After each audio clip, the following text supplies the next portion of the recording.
আল্লাহ শব্দটা আপনি হাতের নকশা যদি একখানে করেন আর আল্লাহ শব্দের নকশা যদি এক জায়গার মধ্যে করেন, খেয়াল করে দেখবেন আল্লাহ শব্দের লেখার সাথে হাতের নকশার মিল আছে। আল্লাহু আকবার। আল্লাহ নবী মুসা বলতেছিলাম আল্লাহরে দেখার জন্য অজুহাত পেশ করে, আবার একদিন যায় বলতেছে আল্লাহ আমি তো দেখতে চাই তোমারে, ঠিক আছে আমার উম্মতেরাও দেখতে চায়। কয় কেমনে? কয় আমার উম্মতেরে বনি ইসরাইলদেরকে দাওয়াত দিছি।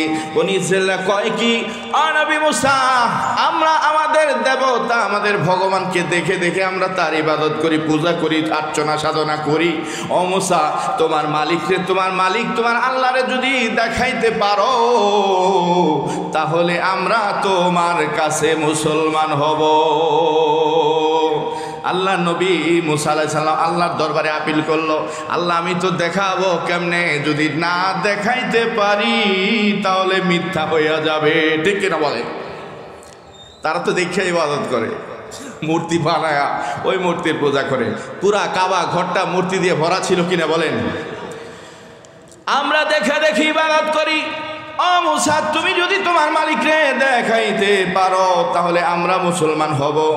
আল্লাহ নবীজি আল্লাহর দরবারে আবেদন করলেন, আল্লাহ গো আমি শুধু বলি না রব্বি আরিনি, প্রভু আমাকে দেখা দাও।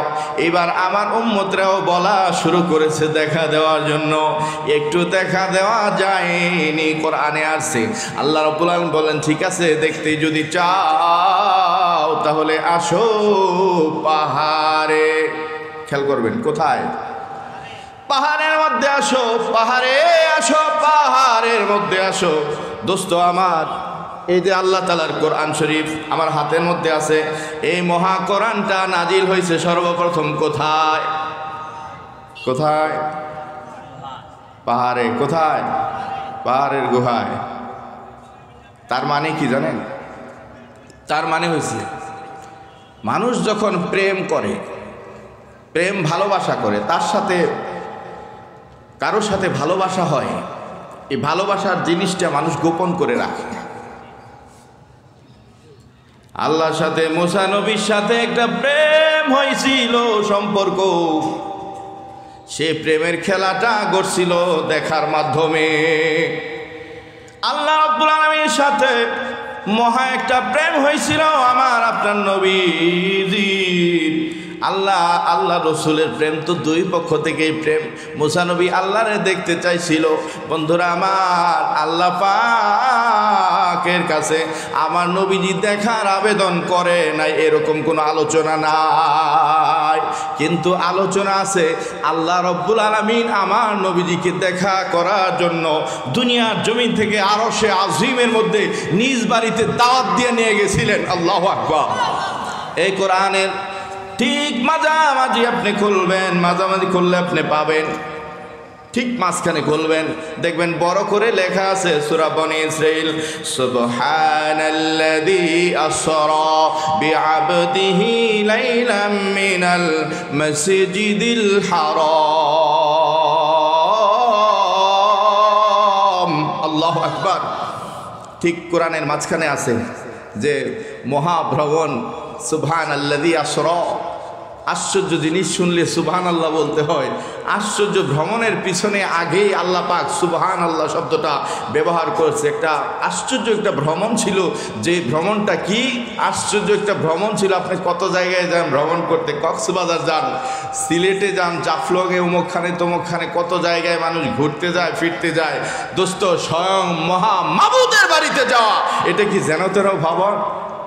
ভ্রমণটা ছিল মারাত্মক। সেখানে যাইতে পারছে কেউ? কেউ পারে নাই। আমার আপনার নবীজি এখান থেকে গিয়েছিল। বন্ধুরা আমার, এটা অন্য বিষয়। আল্লাহর দরবারে রসুল বলে নাই, কিন্তু রসুলের সাথে আল্লাহর সাথে প্রেম ভালোবাসা ছিল, এজন্য গোপন জায়গার মধ্যে প্রথমেই কোরআনটা দিয়ে দিছি। কিছু দিতে চাই ছেলে মেয়েরে কয় আমি, হ্যাঁ, কোনো মানুষের সামনে কিন্তু প্রপোজ করে না, গোপনে ডাইকা নিয়ে আস্তে করে তার হাতে ফুল দেখো আই লাভ ইউ। আছে না নাই? না বানাই কইতেছে আমি, হয় না এরকম? আমরাও তো ছাত্র ছিলাম, দেখছি এরকম কিচ্ছা খাই।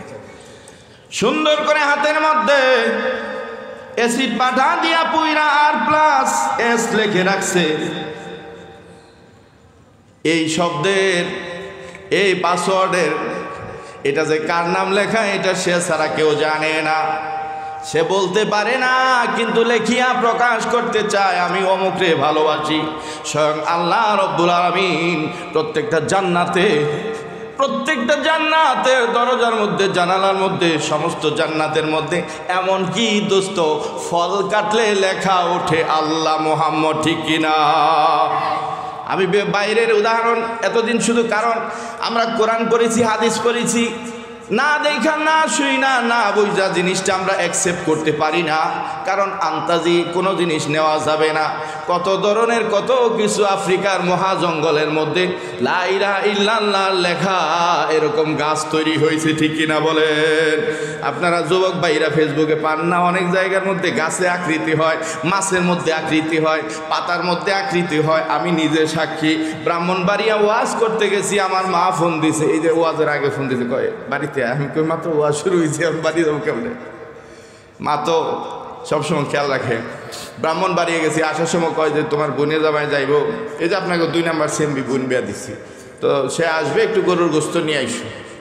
মাওনা বাজারে আসলাম, দোস্ত বললাম আমারে একটু গোস্ত দেন, গরুর গোস্ত দিল, একটু খাসির গোস্ত নিলাম।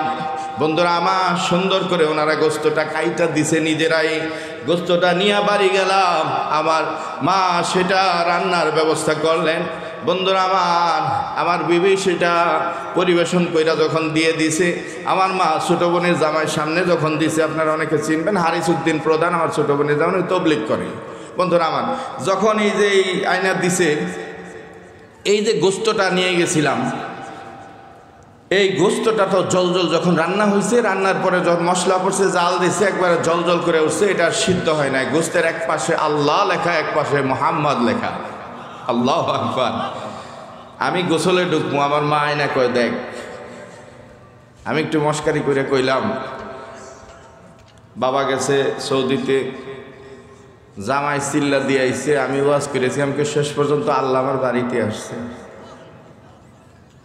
এতদিন শুধু শুনছি, কিন্তু নিজ চোখে দেখলাম ভাই, এটার অর্থ কি একেবারে অবাক হইবেন। উপরে যে তাসদীদ দেওয়া, খাড়া জবর দেওয়া, হ্যাঁ এটা মাওনার, এই যে তারা তো কসাইরা কাইটা দিছে তাদের নিজ অস্ত্র দিয়া, গোস্ত কাটছে ঠিক, তাসদীদ খাড়া জবরটা গোস্ত থেকে আলাদা হয় না, স্টিল এইগুলো, মানে মনে হয় যেমন একটা সাফ নকশা মাইরা দিছে, এই যে মাটি দিয়ে আপনার ইট তৈরি করে না ফরমার মধ্যে দিয়ে, এরকম যেমন একটা মাইরা দিছে, এটার মধ্যে সাপ দিয়ে দিছে।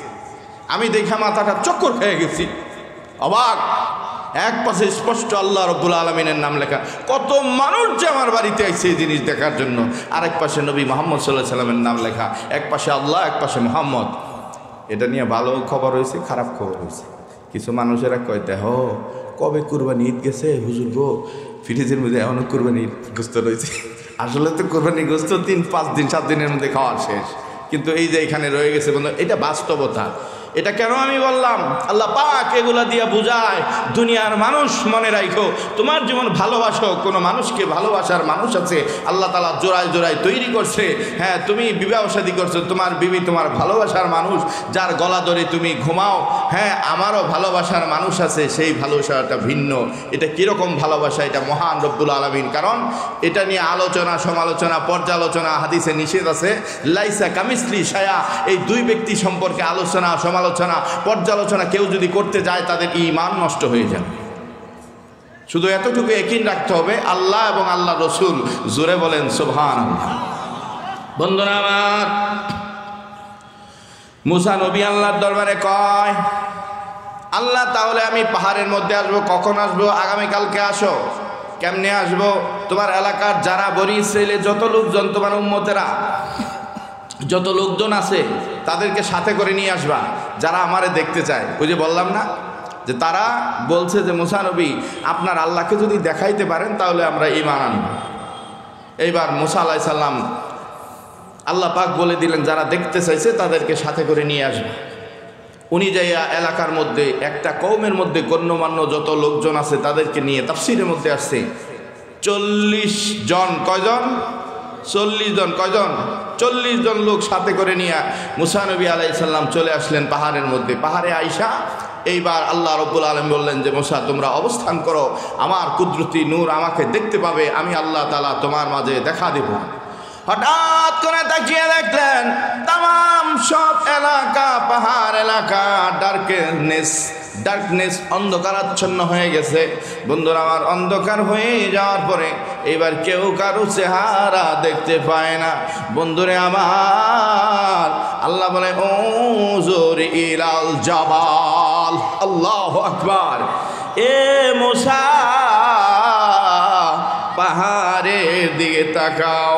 বন্ধুরা আমার, সবাই যখন পাহাড়ের দিকে তাকাইলেন, আল্লাহ রাব্বুল আলামিন বললেন এইবার আমি আল্লাহ তাআলার কুদরত পাহাড়ের মধ্যে কাজ করবে।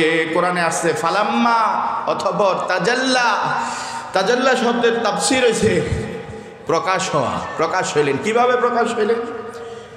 হাদিসের মধ্যে আসছে যে ৭০,০০০ নূরের পর্দা আল্লাহ তাআলা উঠায়া যারা পরিমাণ নূর ওখানে নিক্ষেপ করছিল। মহা সুন্দর আল্লাহ তাআলা, মহা কুদরত, মহা শক্তিশালী এনার্জি নূর যখন আলো যখন সেখানে নিক্ষেপ করছে, আল্লাহ তাআলার কুদরতি সৌন্দর্য যখন নিক্ষেপ করছে যারা পরিমাণ, তাতেই অবস্থা কাহিল হয়ে গেছে। মুসা নবীর সাথে যে ৪০ জন লোক ছিল, সব লোক সেই জায়গার মধ্যে এটা দেখা মাথা গুইরা পইরা সবটি মারা গেছে। সুবহানাল্লাহ। বন্ধুরা আমার, তাফসীরে আরেক আলোচনায় বলছে হয়তো বা আল্লাহ তাআলা কোন রূপ ধারণ করিয়া পাহাড়ের মধ্যে সেই জায়গার মধ্যে যখন আসছে, আলোক উজ্জ্বল যখন হিসাবে প্রকাশ পাইছে, তখন সাথে সাথে সব লোকগুলা দেখা মারা যায়। আল্লাহ নবী মুসাও ছিল কি ছিল না? উনি তো তাদের নেতা ছিল। আল্লাহ পাক কয়, এ দুনিয়াবাসী তোমরা জানো মুসার কি হয়েছিল? উনি তো মারাই গেছে, মুসা আমার দেখবার চাইছিল না। মুসা আলাইহিস সালামের ঘটনা কি হয়েছে কোরআনে আল্লাহ জানাই দিছে। আল্লাহ বলেন খাররা মুসা সাইকা, মুসা আপসেট হইয়া মাথা গুইরা অজ্ঞান হইয়া জমিনে পড়ে গেছে। সুবহানাল্লাহ। আরে মুসা একদিন নয়, 2 দিন নয়, সপ্তাহ পর সপ্তাহ অজ্ঞান হয়ে পড়ে গেছে। বন্ধুরা আমার, আল্লাহর সাথে ভালোবাসা করতে গেছে, দেখা হয় নাই কিন্তু কিছু একটা তো হয়েছে, ঠিক কিনা বলেন? কেন হয়েছে? চাইছিল আল্লাহরে। এজন্য আমার শায়েখ মানিকগঞ্জের আল্লাহর কুতুব বলছেন যে যারা চাইছিল রসুল তারা পাইছে রসুল। আল্লাহকে যারা পাইছে, আমি যে উস্তাদের কাছে পড়ছি যে দেখো তোমার ভিতরে চাহাত থাকতে হবে, চাহাত, তোমার একটা জিনিস পাওয়ার আকাঙ্ক্ষা থাকতে হবে, তুমি কত দূর যাইবে সেই নিয়ত থাকতে হবে। আল্লাহ পাক কিছু না কিছু তোমার ভাগ্যে দিতে পারে। সুবহানাল্লাহ। বুখারী শরীফের মধ্যে আছে ইন্নামাল আমালু বিন্নিয়াহ। বন্ধুরা আমার, মুসা আলাইহিস সালাম সে অজ্ঞান হয়ে পড়ে গেছে। কেন? হ্যাঁ, তা আল্লাহর সাথে যে সম্পর্ক করছিল, আল্লাহর সাথে সম্পর্ক, ভালোবাসার সম্পর্ক হচ্ছে নবী মুহাম্মদুর রাসূলুল্লাহ সাল্লাল্লাহু আলাইহি ওয়াসাল্লাম। ভালোবাসা জোর করে কোনোদিন হয় না। মুসা আলাইহিস সালাম চাইছিল করার জন্য। আল্লাহকে ভালোবাসার অধিকার সকলেরই আছে, আছে না নাই? আপনার আছে না? আমার আছে না? এটা আল্লাহ কেন জানাই দিছে? এজন্য আমার যিনি শায়েখ আল্লাহর কুতুবনী বলেছেন, তুমিও দেখতে চাও মোনাজাতে মুসা নবীর মতো তুমি মোনাজাত করো, রব্বি আরিনি, প্রভু গো দেখা দাও, আমি তোমাকে দেখতে চাই। কইনি? কোনোদিন কইছি আমরা? বলি নাই রে ভাই। চেষ্টা করবেন যে আল্লাহর সাথে সম্পর্ক করার জন্য, ভালোবাসা করার জন্য। এই জন্য বাঙালি কবি লিখছে, প্রেম কইরাছেন মুসা নবী,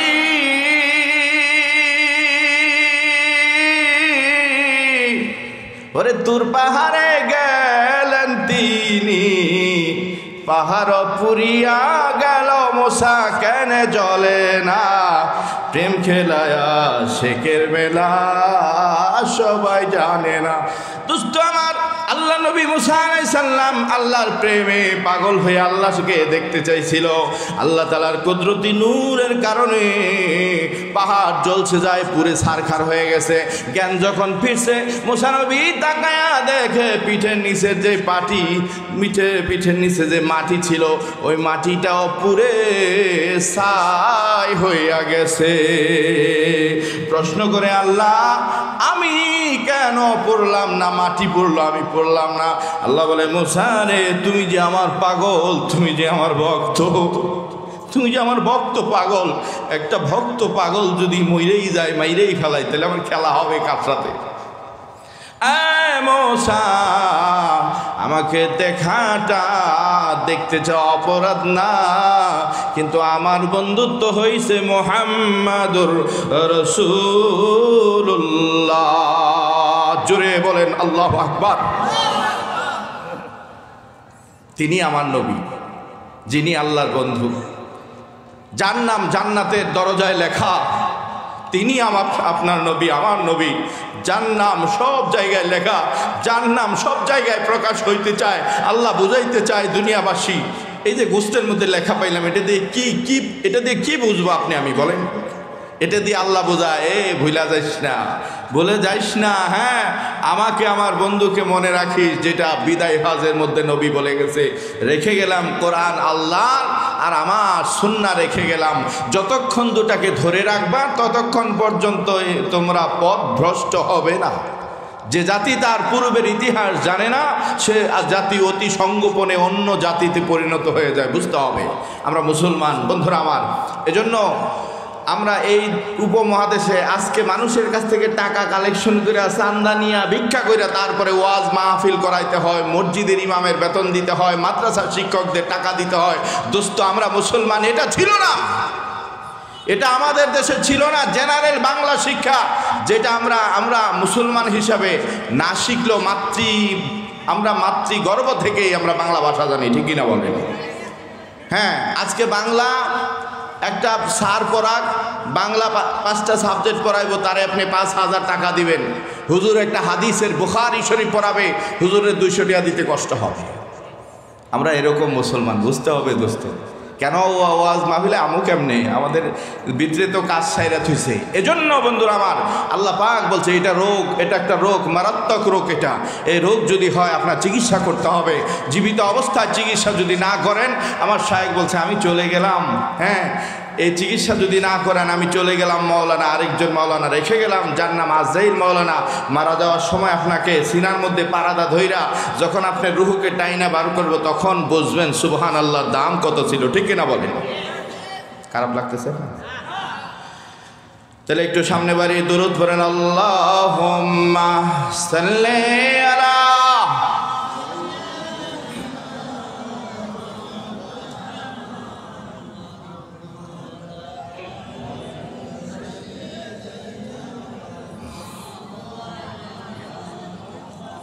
কিয়ামতের ময়দান যখন কায়েম হয়ে যাবে বন্ধুরা আমার, কিয়ামতের কঠিন দিন যখন শুরু হবে, খেয়াল করবেন, কঠিন অবস্থা যখন হবে, সব কিছু জানদার হবে বন্ধুরে। ওই সময় কবর থেকে মানুষগুলা উঠতে থাকবে উলঙ্গ অবস্থায়, ল্যাংটা হইয়া।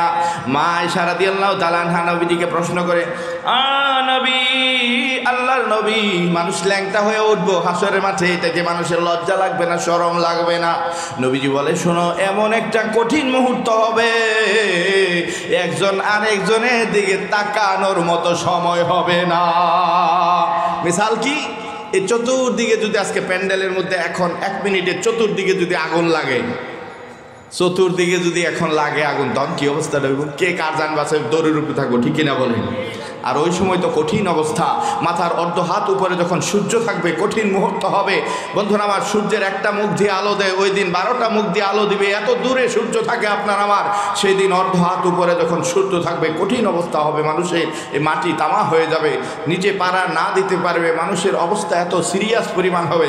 যারা মুমিন মুসলমান টুপি পরেন না, এই যে নবীজির রসুলের সুন্নত, টুপি পরেন না, টুপি সবাই পরেন, টুপি ভালোবাসেন, এই টুপি সুন্নতের কারণে ওই কঠিন মুহূর্তের আপনার মাথার মধ্যে লাগবে না। আল্লাহু আকবার। ও যুবক, যারা ঘোরা ফিরা বাদ দিয়া মাহফিলে আইসা পড়ছেন, আল্লাহওয়ালাদের সাথে আপনার সম্পর্ক ওয়াজ শুনেন, আমল করেন, ওই যুবক, যেই যুবক যৌবন বয়সে আল্লাহর ইবাদত করবে, ওই যুবককে আল্লাহ পাক আরশের পাশে বসতে দেবে। একমাত্র আরশের ছায়া ছাড়া সেখানে কোনো ছায়া থাকবে না। ও দোস্ত, আজকে মসজিদের মাহফিল, যে সকল মুসল্লিরা মসজিদে আসেন, মসজিদকে ভালোবাসেন, মসজিদে টাকা দেন, পয়সা দেন, মসজিদের খোঁজখবর রাখেন, ইমামের খোঁজখবর রাখেন, মুয়াজ্জিনের খোঁজখবর রাখেন বন্ধুরা আমার। মসজিদের মধ্যে সমস্ত খোঁজখবর, মসজিদে কোন জায়গায় কি হইলো, মসজিদটা এসে জারু দেন, কি দেন, ঝাড়ু দেন। মসজিদ থেকে হাদিসে আসছে কোনো মানুষ যদি 100 তোলা পরিমাণ, 80 তোলায় কত হয়? শের হয়। 80 তোলায় শের হয় না, 80 তোলায় শের হয়। 100 তোলায় কি হয়? কেজি হয়। বন্ধুরা আমার, 100 তোলা পরিমাণ হাদিসের মধ্যে আসছে কোনো মানুষ যদি মসজিদ থেকে 100 তোলা পরিমাণ ময়লা যদি ফালায়, আল্লাহ রাব্বুল আলামিন বলেন ওই বান্দাকে আমার ঘর পরিষ্কার করার কারণে তাকে জান্নাত দেওয়া আমার উপর ওয়াজিব হয়ে যায়। বন্ধুরা আমার, মসজিদ পরিষ্কার করেন, মসজিদে আসবেন। মসজিদে কে যে ভালোবাসে আল্লাহ পাক কিয়ামতের ময়দানে আজকে মসজিদের মাহফিলে যারা টাকা দিছেন, সময় দিয়ে বসে আছেন, যারা শ্রম দিতেছেন, যারা এত কষ্ট পরিশ্রম করছেন, শুনে রাখেন আল্লাহ সুসংবাদ জানায় কিয়ামতের ময়দানে মসজিদের ভালোবাসার মানুষগুলো আল্লাহ রাব্বুল আলামিনের আরশে আজিমের পাশে ছায়া দিবে, ওখানে তাকে বসতে দেবে। আল্লাহু আকবার। বন্ধুরা আমার, এই মসজিদের বিষয়, মসজিদটা আল্লাহ রাব্বুল আলামিনের পক্ষ থেকে, আল্লাহর পক্ষ থেকে কাবার অংশ হয়েছে মসজিদ। এই মসজিদের সাথে ভালোবাসা রাখা দরকার আছে না নাই? এজন্য আমি শুরুতে বলছি বন্ধুরা আমার, আমরা কম শিক্ষিত মানুষ, আমাদের যিনি জাতীয় পর্যায়ে যিনি সম্মানিত হয়েছিলেন লেখনীর মাধ্যমে, অল্প শিক্ষিত হয়ে মহা জ্ঞান আল্লাহ তাকে দিয়েছিলেন, তার নাম কি? কবি নজরুল। কি নাম? কবি নজরুল লিখেছিলেন, আমি শুরুতে পড়েছি, মসজিদের পাশে আমায় কবর দিও ভাই, যেন ঘুরে থেকে মুয়াজ্জিনের আজান শুনতে পাই। আল্লাহ তার দোয়াকে কবুল করেছে, মসজিদের পাশেই তার কবর। বহুতবার দেখছি ঢাকাতে মসজিদের পাশেই তার কবর দিয়েছে। দোস্ত আমার, এই মসজিদ নিয়ে আবার ঝামেলাও যাচ্ছে। কি? মেহেরপুরে ওয়াজে গেছি, আজ থেকে 10-12 বছর আগের কথা। মসজিদে যায় দেখি টাইলস ভেঙে ফেলাইছি। কি হয়েছে? বাইরে এক অসভ্য জাতি বার হয়েছে, অসভ্য জাতি আমাদের মধ্যে বের হয়েছে। যুবক সাবধান থাকবেন ইউটিউব সম্পর্কে। এরা ফতোয়া দিছে কি শোনেন, টাইলসের মধ্যে লেখা লা ইলাহা ইল্লাল্লাহ মুহাম্মাদুর রাসূলুল্লাহ, লেখে না মসজিদে? টাইলস লাগায় না?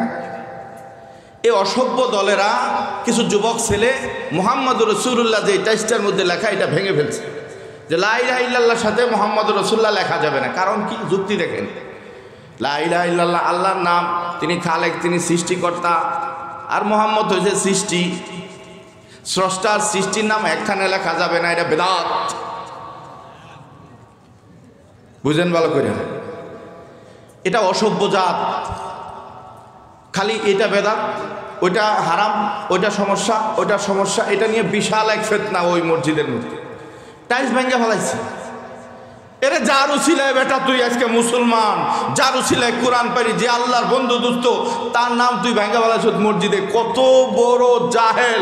আমি 100% শিওর হইলাম। সেখানে বললাম যে এই পাওয়া গেছে আমাদের দেশে সে আবু জাহেলের বীজ। ঠিক না বলেন?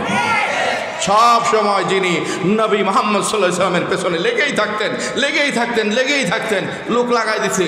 রাস্তায় বিশাল একটা গর্ত করবি, কুয়া বানাবি, মুহাম্মদ যেদিকটা যায়, হ্যাঁ প্রতিদিন যে মসজিদে যায় ওখানে একটা গর্ত বানায় রাখবি।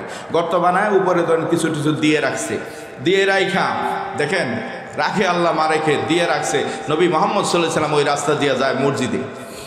তো যাওয়া অবস্থায় সব সময় আল্লাহর পক্ষ থেকে ফেরেশতা জিবরিল, হ্যাঁ সব সময় সেভ করতো। ওনাকে না, আপনাকেও করবে। মহিলা মা বোন যারা আছে তাদেরকেও করবে। আপনি ঘর থেকে যদি বের হয়ে দোয়া পড়েন, হ্যাঁ দোয়া পড়েন, এগুলো শিখতে হয়। এজন্য আল্লাহওয়ালাদের সাথে সম্পর্ক রাখতে হয়। বন্ধুরা আমার, আমলের জিন্দেগি গড়তে হয়। আপনি যদি ঘর থেকে বের হন, ছোট্ট একটা দোয়া বলি, বিসমিল্লাহি তাওয়াক্কালতু আলাল্লাহি ওয়ালা হাওলা ওয়ালা কুওয়াতা ইল্লা বিল্লাহ। বিসমিল্লাহি তাওয়াক্কালতু আলাল্লাহ ওয়ালা হাওলা ওয়ালা কুওয়াতা ইল্লা বিল্লাহ। এই দোয়া পড়ে যদি আপনি ঘর থেকে বের হন, আল্লাহ পাক বলে আমার ফেরেশতা তোর সাথে নিযুক্ত থাকবে, কোনো অ্যাক্সিডেন্টে তোর কোনো ক্ষতি হবে না। সুবহানাল্লাহ। গন্তব্যস্থল পর্যন্ত আমার ফেরেশতা তোকে সহযোগিতা করে পাহারা দিয়ে তোর জায়গা মতো পৌঁছাই দিবে। ছোট্ট একটা দোয়া, বিসমিল্লাহি তাওয়াক্কালতু আলাল্লাহ ওয়ালা হাওলা ওয়ালা কুওয়াতা ইল্লা বিল্লাহ। আমরা পড়েছি কিন্তু আমল করি নাই। যখন আমলের জিন্দেগি আল্লাহওয়ালার সাথে যখন সম্পর্ক লাগাইছি, হ্যাঁ তখন ওনার থেকে উনি সব সময় ওনার যত মুরিদান আছে, যত লোকজন আছে, যত ওনার হ্যাঁ সাহেব আছে সবাইদেরকে এই আমলটা শিখিয়ে দেয়। লক্ষ লক্ষ মানুষ আল্লাহওয়ালাদের কাছে যায়, যাইতে এইতে সমস্যা বাজে কিনা। এই যে সামনে আপনার এই মাসেই 25, 26, 27 এই 3 দিনের মধ্যে প্রায় 20 লক্ষ লোকের সমাগম হবে মানিকগঞ্জ আল্লাহর ওলির সেখানে। এমনি মানুষ যায় সেই জায়গায়, সব মানুষ উচ্চশিক্ষিত, আপনি দেখলে বুঝতে পারবেন না কে মুসলমান, হ্যাঁ কে বাংলা শিক্ষিত, কে ইংরেজি শিক্ষিত, সব দেখবেন মাথায় টুপি পরা, জুব্বা পরা, পাগড়ি পরা। নামাজে তখন দাঁড়ায় এত লক্ষ মানুষ, কেমন একটা পরিবেশ দেখা যায়। জোরে বলি আল্লাহু আকবার। তো বন্ধুরা আমার, এই আল্লাহওয়ালারা বেঁচে আছে বিদায় দুনিয়া ঠিক আছে। আমাদের মতো মানুষদের জন্য আল্লাহ দুনিয়া রাখে না। মহিলা মা বোনরা, নবীজি বলেন কোন মেয়ে যদি, কোন মা যদি ঘর থেকে পর্দা করিয়া যদি ঘর থেকে বের হয়, গন্তব্যস্থল পৌঁছা পর্যন্ত একজন ফেরেশতা নিযুক্ত থাকে। দুনিয়ার কোন যুবক, কোন সন্ত্রাস, কোন মাস্টার, কোন মানুষ তার ওই মায়ের ওই মেয়ের কোনো ক্ষতি করতে পারবে না। কি করে? পর্দা করে। বন্ধুরা আমার, এজন্য এই জিনিসগুলো আল্লাহ পাক আমাকে আপনাকে দিয়ে দিছে। সুবহানাল্লাহ। আল্লাহ নবী সাল্লাল্লাহু আলাইহি সাল্লাম, এজন্য বললাম যে আল্লাহ নবীর নাম, হ্যাঁ আল্লাহর নাম, এই দুই জিনিসটা এটা হয়েছে ইমানের প্রথম। যার যদি আমরা ইমান সম্পর্কে ধারণা ঠিক না থাকে, আপনার কোনো ইবাদত কবুল হবে না। আগে ইমান ঠিক করতে হবে। ইমান হয়েছে আল ইমানু বিদুয়া সাবুনা শুবাতান ফাআফজালুহা কাউলু লা ইলাহা ইল্লাল্লাহ। নবীজি বলেন, বিশ্বনবী মিশকাত শরীফের মধ্যে আসছে যে 73টা শাখা আছে ইমানের, প্রধান শাখা হচ্ছে লা ইলাহা ইল্লাল্লাহ। এটা যত বেশি মানুষ পড়বে আল্লাহ তার ইমানকে তত বেশি বাড়ায় দেবে। সুবহানাল্লাহ। এখন আল্লাহ সম্পর্কে জানার দরকার আছে না বন্ধুরা আমার? আল্লাহ তাআলার কোরআন, আল্লাহ সম্পর্কে জানা কি? শুরুতে পড়ছি কোরআন শরীফের আয়াত, সবচেয়ে ছোট্ট সূরা, ঈমানের আয়াত, তাওহীদের এই সূরা যদি মানে আপনি বেশি বেশি পড়েন, আপনার ঈমানকে আল্লাহ তাআলা বাড়ায় দিবে। সূরাটা কি? কুল হুয়াল্লাহু আহাদ আল্লাহুস সামাদ লাম ইয়ালিদ ওয়া লাম ইউলাদ। পড়ছি কিনা? এটা হচ্ছে তাওহীদের সূরা। 114 সূরার মধ্যে এই সূরার প্রথম থেকে শেষ পর্যন্ত শুধু আল্লাহর কথাই বলা আছে। সুবহানাল্লাহ। এজন্য বাংলা জানতে হবে ভাই। আমরা মুসলমান না, বাংলা তো জানি না, শুধু মুখস্থ পড়ি আমরা, বাংলা জানি না। বাংলাটা জানতে হবে। তর্জমা করবেন, তর্জমা কোরআন শরীফ আছে, তর্জমা করবেন, তাহলে বুঝবেন যে কোরআনে আল্লাহ কি বলছে। বোঝার দরকার আছে না নাই বলেন? যারা আমরা কোরআন শিখতে পারি নাই, এজন্য আমি গজল কই কোরআন সম্পর্কে, যারা পারি নাই, কোরআন শিখাও ছেলে মেয়েকে, ও হে মুসলমান, জান কবজের কালে তোমার হইবে রে আসান, হইবে রে আসান। কোরআন শিখাও ছেলে মেয়েকে, ও হে মুসলমান, জান কবজের কালে তোমার হইবে রে আসান। একটি ছেলে আলেম হলে পড়বে কোরআন, মৃত্যুকালে কবরেরই আযাব তোমার হবে না খোয়া। দোস্ত, কোনো মানুষ যদি মারা যায়, যারা আপনারা যা পারেন, বাবা মার কবরের পাশে যাইয়া কোরআন তিলাওয়াত করবেন। ফেরেশতা, মা বাবা বলে, কিরে ফেরেশতা, আজকে কবরে তো আলোকিত দেখাচ্ছে, কারণ কি? এরকম নূর আলো আসতেছে কোত্থেকে? ফেরেশতা বলে যে তোমার সন্তান, তোমার নাতি, তোমার অমুক আত্মীয় তো কবরের পাশে যায় কোরআন তেলাওয়াত করছে। কিন্তু আজকে আমরা মৌলবীরা এমন কিছু কাজ শুরু করেছি, হক আমাদের আমল বাদ দিয়া উল্টাপাল্টা এমন কিছু কাজ করি, মানুষ কবরের পাশে যাক, আল্লাহ বিল্লাহ করুক, কবর ভাঙ্গা ধ্বংসমংস করে সব কিছু তামা বানায় ফেলে। মানুষকে তাওহীদের জ্ঞান শিখান মিয়া, শিরক কাকে বলে ওইটা শিখান। কবরে সেজদা দেওয়া হারাম এই কথা মানুষের প্রচার করেন, কবর ভাঙ্গেন কে আপনি মিয়া? কবরে কি করছে? কবর ভাঙার তো কোনো প্রশ্ন আসে না। মানুষকে শিখান, মানুষের মধ্যে এলেম দেন, ওখানে যাইয়া ওই মাজারের পাশে যায় মানুষকে ওয়াজ দেন, ওয়াজ মাহফিল দিয়ে মানুষকে জানায় দেন যে কবরে সেজদা দেওয়া সাফ সাফ হারাম, ঠিক কিনা বলেন? মানুষ ছাড়া, আল্লাহকে ছাড়া কোনো মানুষকে সেজদা দেওয়া যাবে? আমরা মানিকগঞ্জ দরবার শরীফের মধ্যে সারা পৃথিবীর নেটওয়ার্কিং আছে, কোটি কোটি মানুষ ওনার দরবারে, কই আমরা তো পরিচালনা করতেছি। হ্যাঁ, আমার ফিরে তালা মেরা দিছে যে এটা আমার বাবার কবরস্থান। সরকার করতে চাইছিল, বিগত সরকার এখানে মাজার করতে চাইছিল, টেকা উঠায় ওই টাকা চান্দা নিত মিয়া। এমন রাজনীতি আমরা করতাম, হে কবর বেচেও আমাদের খাইতে হইতো। এগুলা সন্তান হয় হারামির বাচ্চা। এগো সন্তানরা মানুষ হয় না। যেই লোকে কবরের টাকা দিয়ে, চিন্তা করেন মিয়া, মাজারের টাকা দিয়ে হ্যার পোলা এই যে হারাম খাইছে না এগুলো সন্তান কোনোদিন হালাল জাদা হবে না বন্ধুরা আমার। হারাম খাইছে এরা আমার সেই দরবারে আমার পীরের শায়েখের কবরে মাজার বানাইতে চাইছিল। আমার পীর শক্ত মানুষ, উনি বলছে যে এটা আমাদের কোনো মাজার না, এটা পারিবারিক কবরস্থান, আমার বাবার কবর, এখানে কোনো মাজার টাজার করতে দেওয়া যাবে না। বহুতবার সরকার চেষ্টা করছে ওখানে মাজার, বিভিন্ন জায়গার মধ্যে মাজার বানায়, আর তারপরে বিভিন্ন কিছু করছে, আপনার টাকা তারা ইনকাম করছে। সবগুলো আপনি যাই দেখেন মাজারগুলা সরকারি আওতারভুক্ত ছিল, মাস শেষে টাকা সরকার বুঝে খাইতো মিয়া। আল্লাহ মাফ করুক, এগুলোর মধ্যে যাবেন না, হালাল খাবেন। আপনি যদি হালাল খান, পুরুষের সবচেয়ে বড় ইবাদত হয়েছে হালাল খাওয়া। আপনি যদি হালাল না খান দোস্ত, আপনার সন্তান কখনো হালাল হবে না। আপনার হারাম রক্ত যদি শরীরের মধ্যে হয়, ওই রক্ত আপনার সন্তান, আজকে সন্তান কথা শোনে না, কারণ কি খেয়াল করে দেখবেন ভেজাল থাকতে পারে। আল্লাহ মাফ করে দিন বন্ধুরা আমার। তো এই জন্য হালাল যদি আপনি খান, কিয়ামত পর্যন্ত আপনার ছেলে নাতি আত্মীয় স্বজন, এজন্য বাচ্চাদেরকে ধর্মীয় ইলম শিক্ষা দিতে হবে। হারাম কোনটা হালাল কোনটা শিখাইতে হবে, ঠিক কিনা বলেন? হালাল হারাম শিখাইতে হবে। কোরআন যখন জানবে, আজকে দেখেন যারা কোরআন জানে, হাদিস জানে, এই সমস্ত মানুষ মারামারি করতে যায় নাই, এই সমস্ত মানুষ কারো খুনাখুনি করতে যায় নাই, এই সমস্ত মানুষ কোনোদিন চাঁদাবাজি করতে যায় নাই। হ্যাঁ, এই সমস্ত কোনো মসজিদের ইমাম সাহেব যায় নাই কোনো জায়গায় চাঁদাবাজির জন্য ধরা খাইছে। কারণ কি? তার ভিতরে আল্লাহর কোরআন আছে, হাদিস আছে। কোরআন এবং হাদিস ইমাম সাহেবকে পাহারা দিয়ে রাখে। সুবহানাল্লাহ, আল্লাহু আকবার।